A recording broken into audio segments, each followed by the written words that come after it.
Hi everybody, welcome to our lecture for Chapter 15 in EDLE 5473, which addresses direct assistance to teachers. This chapter really is going to go over the author's perception on the full model of clinical supervision. It's really the model that is the ideal model. I realize that at our institution, we're teaching it, we're going over this, but this is really a district-specific thing, whether or not you actually do the full model of clinical supervision. But it's important to me that I at least share it, go over it with you, so that you can see it and have a perception of it when you're looking at things from your own perception as well. So the model really is these 4 steps, and this is what I'm expecting you to do for the final project. It is a pre-conference with the teacher, it's the formal observation of the classroom, it's your own individual analysis of the observation data, it's a post-conference with the teacher about 48 to 72 hours afterwards, and then it's your critique of how the previous 4 steps work. In theory, if you're doing a full 45-minute observation in a half-hour-long conference, in about a half hour observing the notes, each time that you observe somebody, it should take about 2.5 to 3 hours. If you're doing the full model and you're doing it correctly, that's kind of what we're looking for, and that's the expectation. Do I realize that things happen? Do I realize that life happens? Yes, but that's what the model looks like. So the pre-conference really is there to determine what the purpose and what the focus is. When we go over the Sullivan text in this class, you're going to see that the authors of that book are going to present this slightly differently, because they're going to focus on kind of a joint agreement between people as to how they're going to look at the textbook and see, look at the conference and see if they're using a textbook, if they're using any of the forms that are in the Sullivan book. But remember, the Sullivan book's promoting their own tools for observation that are outside of the Marzano-Danielson teacher-leader effectiveness model that you've seen. So part of their pre-conference would be designing the tool or agreeing on the tool. Glickman presents it more that you're getting a reason, you're getting a focus, and then you're showing basically what's going to be used. I think the key to mention is that any clarifications have to be discussed and talked about, and the teacher should know what to expect and what that looks like. And I would strongly recommend that, because you don't want there to be any surprises from the teacher's perception. The observation itself, everything should be mutually agreed upon, and the teacher should know what the supervisor is looking for. They should go into it feeling that, feeling the supervisor has an idea of what they're going to be teaching. If they're interested in looking for differentiated instruction or classroom management, it's here, because it should have been discussed ahead and in advance during the pre-conference. So that's what we're hoping for, and if this works perfectly, that's what we would want. The analysis and planning part, the supervisor should be on their own and study the information that happened during the observation. One of the things that I strongly recommend is that you be sure that when you're actually observing a teacher, you don't make the judgments until after the observation has been completed.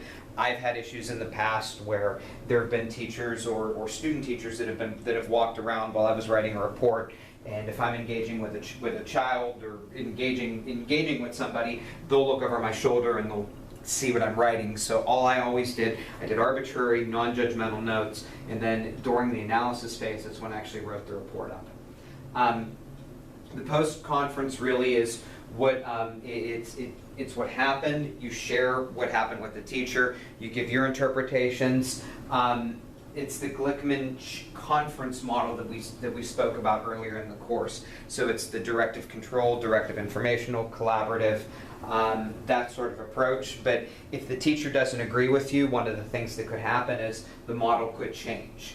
There are specific suggestions for improvement that should come up in the post-conference with hard information as to why the teacher needs to change whatever that perception is.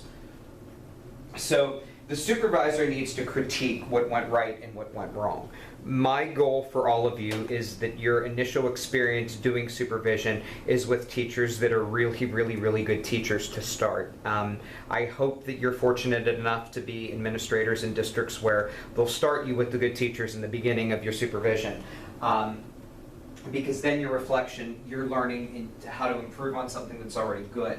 But if you make a mistake, you can go to a good teacher and say, hey, I made a mistake, I want to look at it this way. If you're not working with a good teacher, that's going to be difficult to go back and say that things have changed since the post-conference. So please keep that in mind and look at that as a possible perspective as well. So it's different than summative evaluation.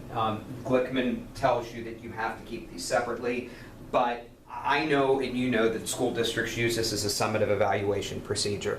That's what these conferences are for. I don't see how you can fully keep them separate. In most school districts, the supervision is what kind of leads to their formal evaluation. 25 to 33% of their evaluation is going to be based on this one observation that they have. So it's a challenge because you should keep these separate, but realistically, does that happen? I leave that up to you to determine and think about. We'll talk about that a little bit more in a face-to-face class, but it's something for you to think about and it's something for you to consider. So the part of the clinical cycle, you want it to be more collaborative than directive control. And this goes back to what I've been saying throughout the class. It's this notion that everything that we do should try to lead to this collaborative or directive informational model. You should not use a directive control approach. I don't think there's anything new here, but it's this notion that the post-conference should be collaborative so that both are in agreement with the assessment from the supervisor. Peer coaching is something that is growing in the literature, and it's something that's continuously increasing.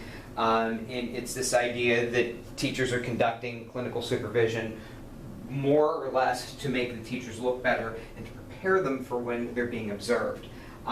Instructional coaches, some of you are in districts that have that. I think when we looked at the districts in this area, I'd say it's about a 50-50 split, but it's growing, and it's the main reason why I put the Catcher book in this class, because it does look at teachers doing observations, and I think you need to know what that looks like and how it's presented to get a better understanding of what that could be for your district. Because if you are a new principal and you have teachers doing observations, that could certainly make a difference in things.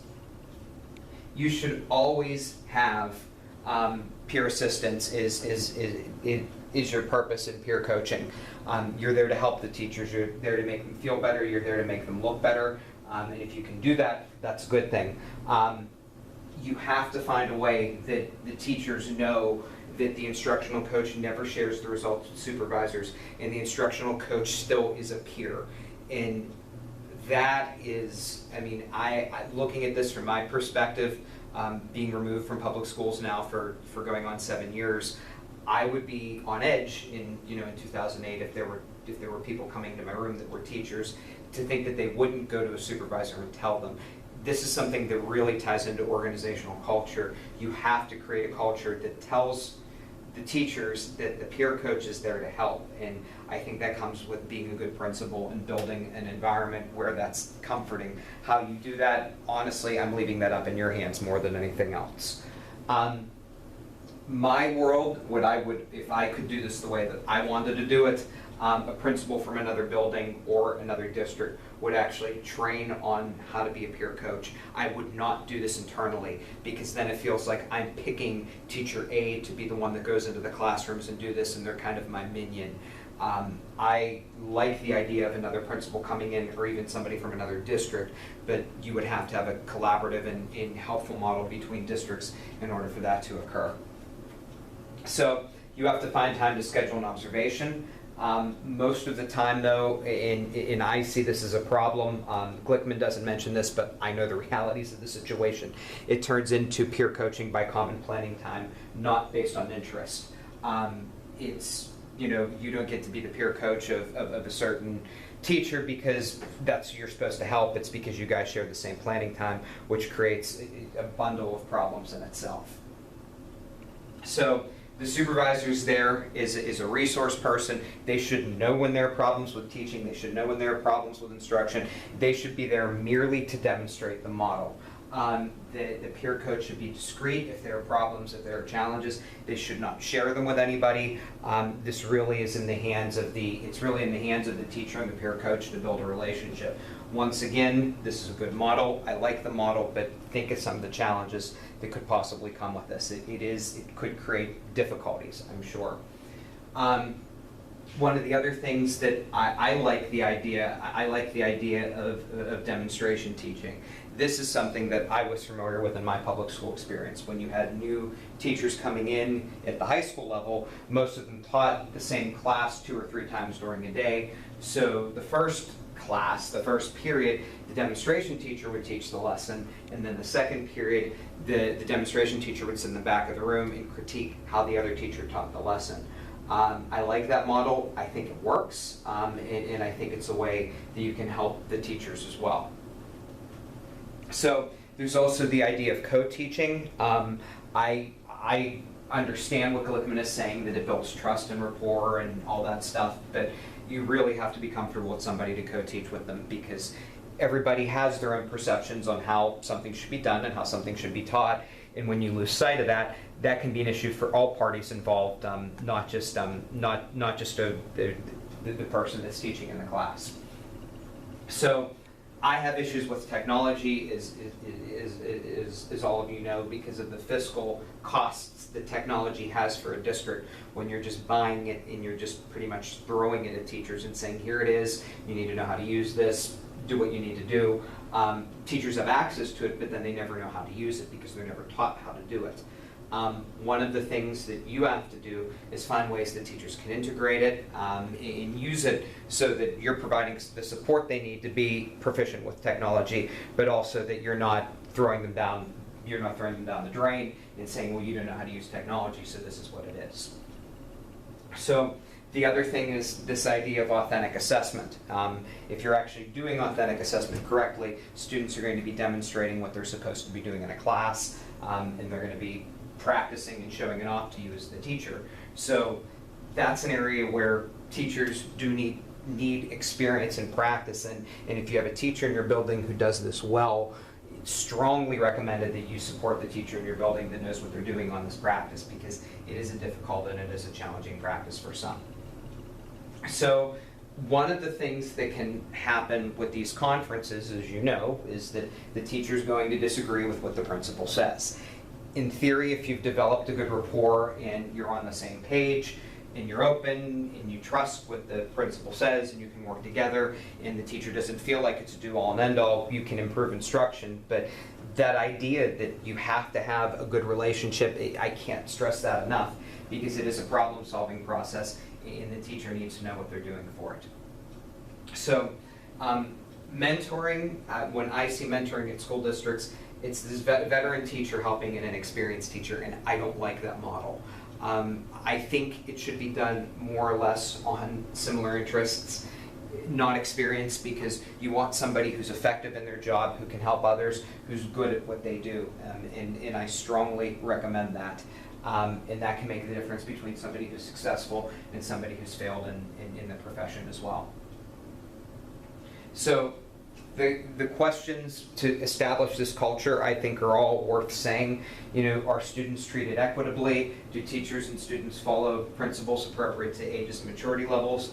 Do teacher and students demonstrate compassion? Do they feel safe? Are all cultures respected in the district? I think those are big ideas, and I think that those are things that if you've created an appropriate culture in your building, you can obviously create an appropriate culture in your class as well.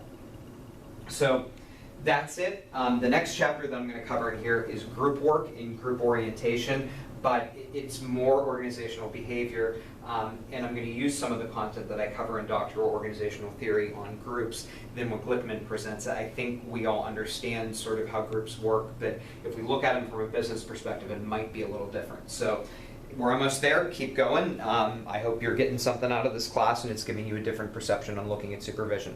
Thank you.